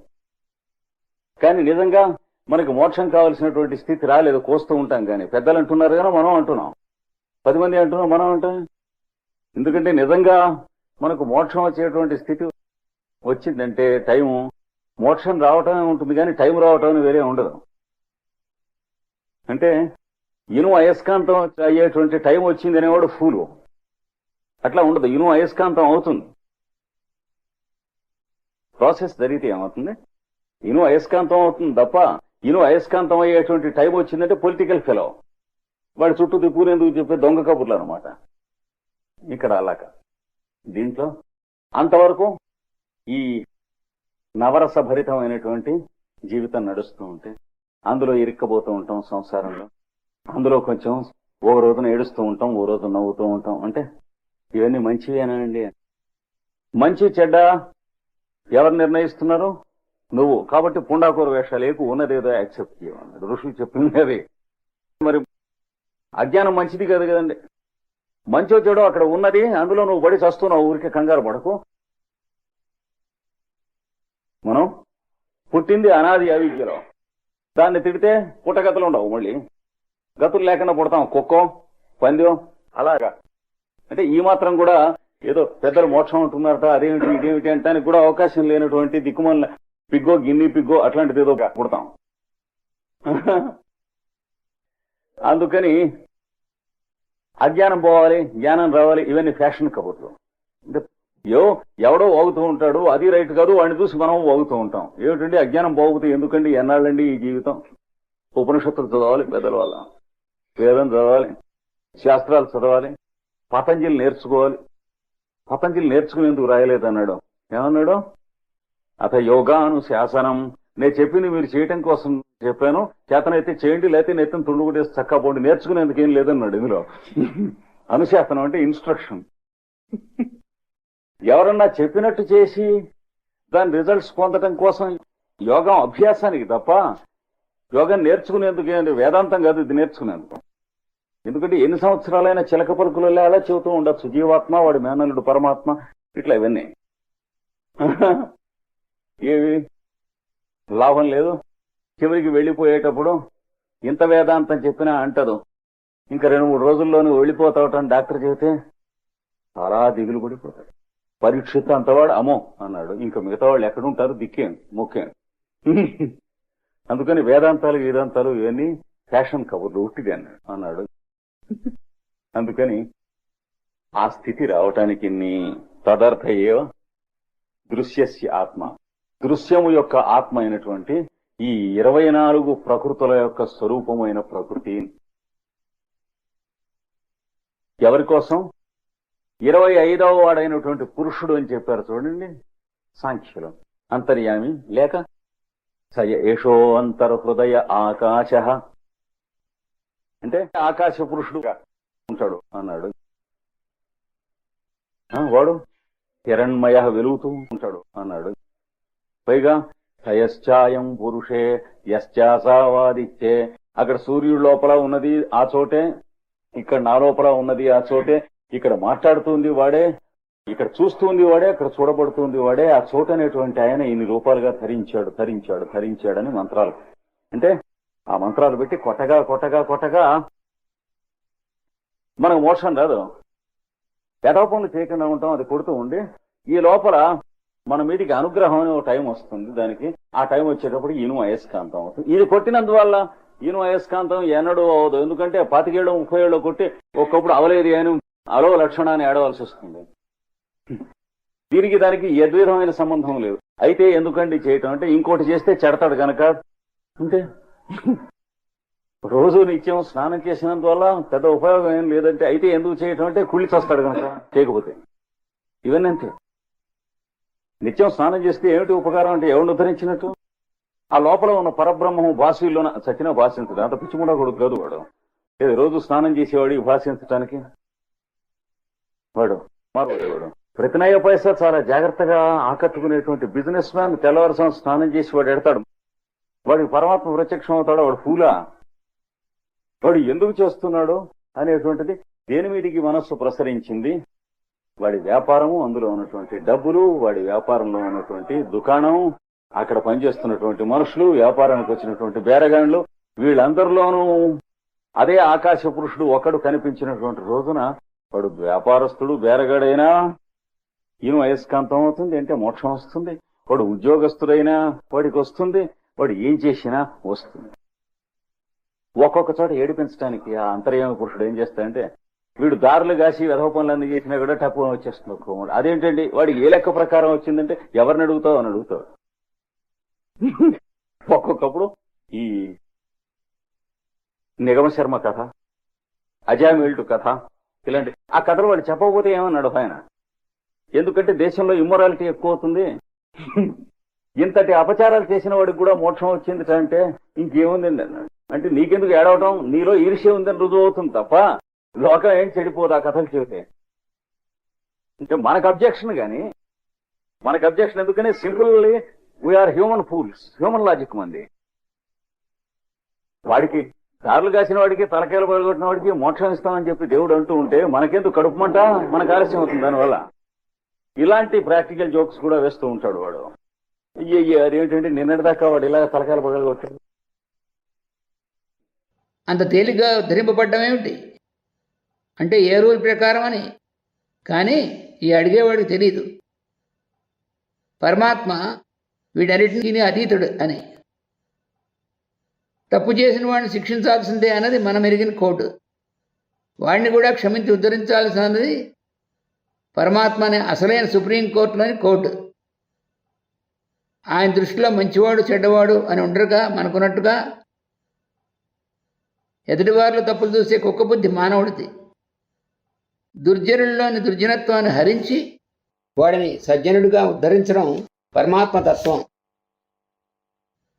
అందుకని మోక్షంకి వీడు పొందేటువంటి ట్రైనింగ్ కోసము అంటే 24 రూపములైనటువంటి ప్రకృతిని చూచి ఆడుకున్న నాళ్ళు ఆడుకుని దాంట్లో సుఖదుఖములు అనుభవించిన నాళ్ళు అనుభవించి ఒక నవలలు రాసేవాడో నాటకాలు రాసేవాడో లాగా కొన్ని జన్మల కథలు అల్లుకున్న నాళ్ళు అల్లుకుని అందులో ఇరుక్కన్న నాళ్ళు ఇరుక్కుని ఏడిచిన నాళ్ళు ఏడిచి నవ్విన నాళ్ళు నవ్వి అందులోంచి ఈ 24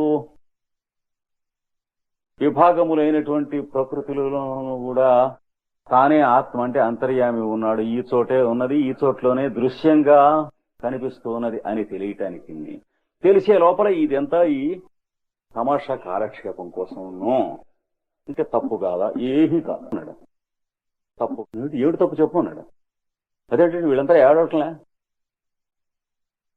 వాడు జీవిగా వచ్చిన తర్వాత గుండాకూరు వేషాలు వేస్తే ఏడుస్తాడు. ఎప్పటి వరకు? జీవిగా ఉంటాం మానేసే వరకున్నాం. రోడ్డు మీద వెధపం చేసి ఇచ్చి నిద్రపోతూ ఉంటే పీడకలు వచ్చిందంటే వాడి మీద వీడి మీద అరిస్తే ఏం లాభం? వాడు ఎవడి దగ్గర వస్తువులు బేరం చేస్తూ నగలు ఓట్లాగి జేబులు పెట్టాం. ఇంటికి వచ్చాం. రాత్రి భోంచేసి పడుకుని నిద్రపోతే ఎవరు వస్తారు కల్లోకి? ఆ షాప్ వాడే వస్తాడు కదా, పోలీసు చితకబుడి చేస్తుంటారు కల్లో. వాళ్ళ రెస్పాన్సిబుల్, మన ప్రవృత్తే రెస్పాన్సిబుల్. కనుక మరి ఈ కష్టపడటం, ఈ ఏడుపు, ఈ సుఖం దుఃఖం ఇవన్నీ ఎందుకండి అంటే అది ఎవరిని అడుగుతావు? నువ్వే అడుక్కోవాలి. చెప్పటి వరకు నీవు జీవిగా ప్రయాణం చేయటం మొదలెట్టినప్పటి నుంచి మళ్ళీ జీవిగా ప్రయాణం చేయటం అయిపోయే క్షణం వరకు, ఆ క్షణం నుంచి ఇవేమీ లేవు. ఆ క్షణం దాకా అన్నీ ఉన్నాయి. చచ్చి చెడి తీర్చుకుని తీరాలి. నానాగడ్డి తిని ఖర్చి లెక్కలన్నీ చెప్పి అకౌంట్స్ ఆడిట్ చేసి స్క్వేరప్ చేసుకోవాలి. ఒక నయాపాయస్ తేడా వచ్చినా పచ్చడి చేసేస్తా. కనుక dream is as true as anything as long as you are in a dream. Conditioning కదా, నీ మైండ్ కండిషనింగ్ గా ఉన్నప్పుడు, ఆ కండిషన్ లో ఉన్నప్పుడు ప్రతి కనిపించిన వాడు నన్ను భయపెడుతూ ఉంటాడు. ఎందుకంటే కల్లో ఉన్నావు కనుక. ఎందుకు భయపెట్టాలంటే లేచాక అడుగు ఆ ముక్క. ఇంకెవడు భయపెడతాడో అసలు అడగక్కర్లేదు. అలాంటి కండిషన్ ఉంటుంది. అది చెప్పాడు ఇక్కడ. నేను చెప్పే తర్వాత కృతార్థం ప్రతి నష్టమపి, ఈ గోల్ పొందినటువంటి వాడు, గమ్యస్థానం చెందినటువంటి వాడు, యోగాభ్యాసమునకు పరమావధిని పొందినటువంటి వాడు, ఇనుము అయస్కాంతముగా మారినవాడు, జీవుడను స్థితి నుండి ఈశ్వరుడు అనేటువంటి స్థితిగా మారినటువంటి స్థితి వచ్చిన తర్వాత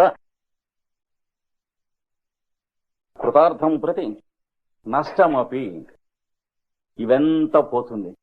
ఇవి పంచకోశాలని చెప్పండి, లేకపోతే పంచీకరణం అని చెప్పండి, సప్త అని చెప్పండి, లేకపోతే 24 అని చెప్పండి. ఒక్కొక్కటి మళ్ళీ సాత్విక అహంకారం, తామస అహంకారం, ఈ ఫ్యాక్టరైజేషన్స్, పర్మిటేషన్స్ అండ్ కాంబినేషన్స్.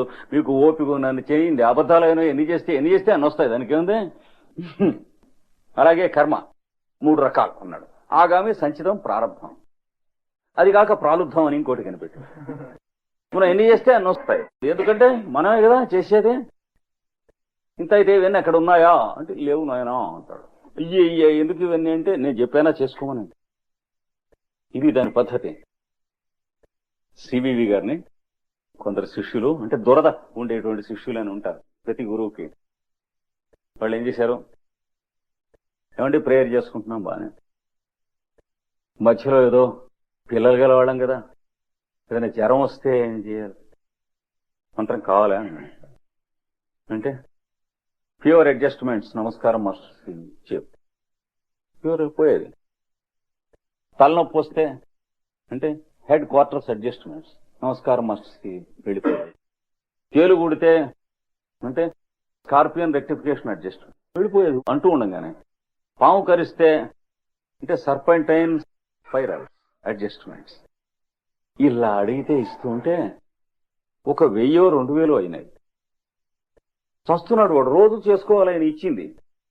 ఎందుకంటే మన లెక్క ప్రకారం అయితే చేసుకుంటూ ఉండాలి, లేకపోతే కళ్ళు పోతాయి. ఆవు చెవులో అయినా ఊదాలి, అంటే పోతే అది పోతుంది మట్టి కొట్టుకుని. అందుకని భరించలేక చస్తూ సివి గారిని అడిగాడు, స్వామి రోజు ఇవన్నీ చేయాలని. అక్కర్లేదు.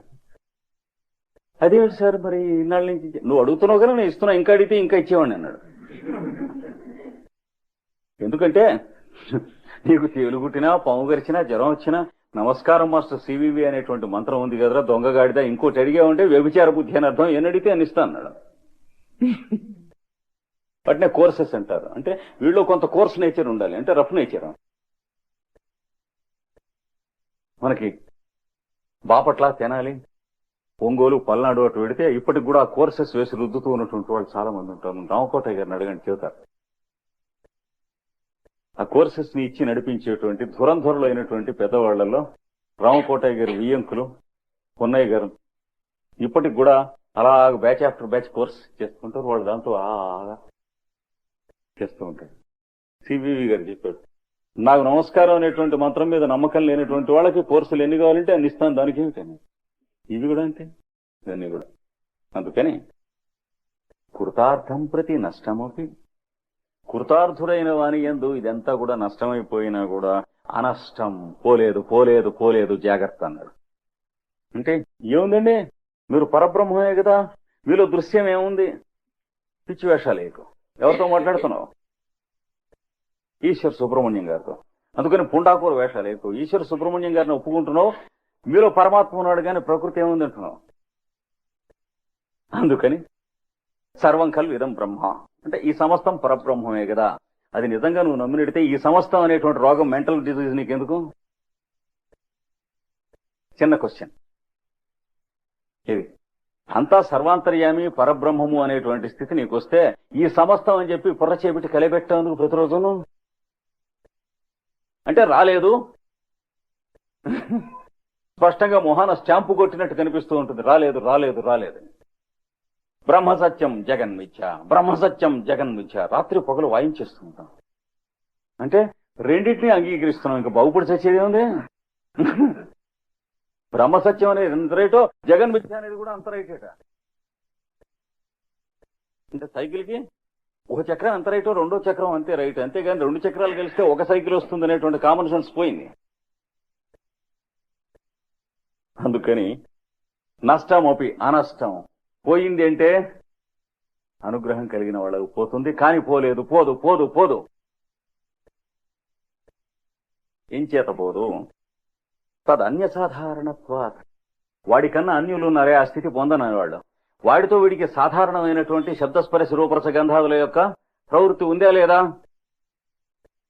వాళ్ళందరికీ ఇదంతా ఈ గోడ ఏముందయా, అదంతా ఏముందయా అంటే గోడకెళ్ళి డాష్ కొట్టు అంటాడు. ఇప్పుడు అనడు వెంటనే ఇదేముంది అదేముందంటే చిమ్ముడ కొడుక. రజనీష్ గారి దగ్గర పరమోపదేశాలు పొందించినటువంటి ఒక ఆయన, బయోజెనెటిక్స్ అంటారు దాన్ని, ఆ యోగాన్ని, అభ్యాసాన్ని. 10 మంది స్టూడెంట్స్ వెళ్ళి ఏదో నేర్చుకుందాం అని చేరారు. ఏమి లేదండి, యోగాభ్యాసంలో పరిపూర్తి రావాలంటే స్త్రీ శరీరము పురుష శరీరమును పరస్పర స్పర్శతో ఉండాలని చెప్పి ఆయన సిద్ధాంతాల్లో అదొకటి. అంటే మన కేసి సిద్ధాంతాలు లాంటి అదొకటి. అంటే మహానుభావుడే, పెద్దవాడే, అందులో ఏం సందేహం అని అడిగితే ఒకటే అడిగారు వీళ్ళు. ఇప్పుడు మీ కూతురు ఉందనుకోండి, మీ చెల్లెలు ఉందనుకోండి, మీరు యోగాభ్యాసం ఆవిడ చేత చేయిస్తారా చేయించరా? చేయిస్తే ఈ ఉపదేశాలన్నీ మీరు ఇస్తారా ఇవ్వరా అంటే బా అన్నాడు. బాగా పోకండి అని చెప్పి. అందుకని మనకి అయోమయంలో ఉన్నటువంటి పాయింట్స్ ఊరికే వాడికి వీడికి వేసి రుద్దితే ఏం లాభం? అలా జరుగుతుంది. అంటే ఇక్కడి నుంచి ఎత్తేసి అమెరికా వెళ్ళిపోవాల్సి వచ్చింది వాడు గతి లేక. ఏది మహేష్ యోగిని తిట్టి, రమణ మహర్షిని తిట్టి, అరవింద యోగిని తిట్టి, దేశం మీద ఉన్నటువంటి మహానుభావులు ప్రతివాడిని తిట్టాడు. టప్పును ఎగిరిపోయాడు. ఇండియాలో ఉండటానికి 5 నిమిషాల్లో పారిపోవలసి వచ్చింది, లేకపోతే తీసేసేవాడు మెడకాయ. అంతే కదా జరిగింది. అమెరికా సర్వంభర విశ్వంభర గనక అక్కడ అందరికీ తావు. కృష్ణ కాన్షియస్నెస్ లాంటి పవిత్రమైనటువంటి స్థానం దగ్గర నుంచి, తిరుపతి వెంకటేశ్వర స్వామి ఆలయం కట్టడం దగ్గర నుంచి, గణపతి ఆలయం కట్టుకుని మనకంటే పవిత్రంగా వెళ్ళొస్తూ ఉంటాం దగ్గర నుంచి కంచి కామాక్షి ఆలయం కడుతున్నారు. సరిగ్గా కంచిలో ఎంత ఉందో ఎట్లా ఉందో అలాగే కడుతున్నారు. కంచిలో ఆచారం ఉండదు, వడి ఉండదు, అక్కడ అందరూ అమ్ముతూ ఉంటారు నానా అడ్డమైనవి. అక్కడ అమెరికాలో కడుతున్నారు. కంచి కామాక్షి ఆలయం దగ్గర అమరం అలా ఏర్పాటు చేశాడు. మంచి చెడు అన్ని కూడా అమెరికాలో స్థానం ఉంది అని అందుకని అక్కడ వెళ్ళిపోయి దుకాణం పెట్టాడు. అందుకని నీ పక్కన ఉన్నటువంటి వాళ్లతో అన్యసాధారణత్వం నీకు ఉన్నది. వాడది గోడ అంటే నువ్వు గోడ కాదంటావా? అయితే బుర్ర దాన్ని డెక్కించంటాడు, పటామని కొట్టంటాడు. గోడ కాదు పరబ్రహ్మం అంటే, అంతేనా? అందుకని యోగాభ్యాసం యోగాభ్యాసం అని చెప్పి ఉరిపోసుకోకు. యోగాభ్యాసం అనేటువంటిది ప్రాథమిక స్థితి మాత్రమే. అదైన తర్వాత యోగ జీవితము అనేటువంటిది ఉన్నది. భగవద్గీతలో చెప్పబడుతుంది, భారతంలో చెప్పబడ్డది, భాగవతంలో చెప్పబడ్డది. అది దానికోసం తదన్య సాధారణులు నీతో ఉంటూ ఉంటారు గనక వాళ్ళందరినీ కూడా ఉండకూడదు పుండాకోర్, మీ అందరికీ కూడాను ఎన్విరాన్మెంట్ ఉండకూడదు, దృశ్యం ఉండకూడదు, ద్రష్ట ఒక్కడే ఉండాలి రైట్ అంటే చేహాతలు బొమ్మటారు. ఇంకా గట్టిగా అవుతుంటే తీసుకెళ్లి పిచ్చాసుపత్రిలో పడేస్తారు. అక్కడ అందరినీ పరబ్రహ్మ స్వరూపాలుగా చుట్టం అభ్యాసం చేస్తూ ఉండవచ్చు. అందుకని ఒక పక్కన నీ అభ్యాసం నీది, ఇంకొక పక్కన కంటికి కనిపించేది, కంటి ద్వారా మనస్సు చూచేది, చెవి ద్వారా మనస్సుకి వినిపించేది, ముక్కు ద్వారా మనస్సుకి వాసన చూచేది, అలాగా బంధుమిత్రాదులు మొదలైనటువంటివి ఇవన్నీ కూడా ఒక పక్కన ఏవైతే అజ్ఞాన జనితములై ఉన్నాయో అవన్నీ కూడా పోలేదు. మరి ఇంకెందుకండి అజ్ఞానం పోకపోతే అంటే నీ తాత సొమ్ము కాదు, జాగ్రత్త అన్నాడు. జ్ఞానం అజ్ఞానం అనేటువంటివి నీకు ఎప్పుడు ఏదిస్తే అది కుక్కినట్టు చచ్చినట్టు పుచ్చుకుంటామే కానీ ఊరికి వాగితే ఏం లాభాలే, పొడుస్తారు. ఇది మనం కాదు, మంది కాదు, ఇంద్రియాలు మనవి కావు, మనస్సు మంది కాదు, ఊరికే అరిస్తే ఏం లాభం, మనకి అజ్ఞానం ఎందుకండి అని. ఇందులో ఏదైనా ఒకటో రెండో మనమైతే అరవచ్చు. చూసారా, దేశం మొత్తం మరి రష్యా వాడికో అమెరికా వాడికో వెళ్ళిపోతున్నప్పుడు ఇదెంత ఏమిటండి మనకి అని అంటే ఎవడిష్టం చెప్పినట్టు వినంటారు. ఇంకా కనుక ఈ రెండవ స్థితి చెప్పాడు. మూడవది చెబుతున్నాడు 23వ సూత్రం. అంటే మోక్షం రాదని అర్థం కాదు. మోక్షం అనే స్థితిలో ఒక భాగమై బంధం అనేటువంటిది ఉంటుంది. జ్ఞానం అనేటువంటి పరిపూర్ణతలో ఒక భాగమై అవిద్య అజ్ఞానం ఉంటుంది. నీ తాత్సముగా తీసి అంటానికి వెళ్ళిపో అంటానికి. సత్యంచ అనృతంచ అపి సత్యం అపోతు. అందుకని కోతలు కోయకు, నాకు స్వచ్ఛమైన జ్ఞానం భాషించింది అది ఇది అని చెప్పి ఊరికి వాగబోకు, కొంప మునిగిపోతుంది. ఎందుకంటే స్వచ్ఛమైన జ్ఞానం భాషిస్తే కంట్లోంచి వస్తువులు ఏం కనిపించవు, చెవులోంచి ఏం వినిపించవు, మొహం తిరిగిపోయి పడిపోయి చచ్చిపోవడం ఇంకేం లేదు. కంట్లోంచి ఏదైనా కనిపించినా చెవులోంచి ఏదైనా వినిపించినా అవిద్యే కదా, ఇంద్రియాల ద్వారా వచ్చేటువంటిది. అందుకని పుండాకూర వేషాలు ఏకు అక్కడ ఎందుకు ఇవ్వబడ్డదో, ప్రకృతి ఎందుకు ఉన్నదో, దాని పద్ధతి ఏమిటో, సృష్టి ఎందుకు ఉన్నదో దాని పద్ధతి ఏమిటో దానికోసం అని చెప్పి చెప్పాడు. చెప్పి తర్వాత చెబుతున్నాడు.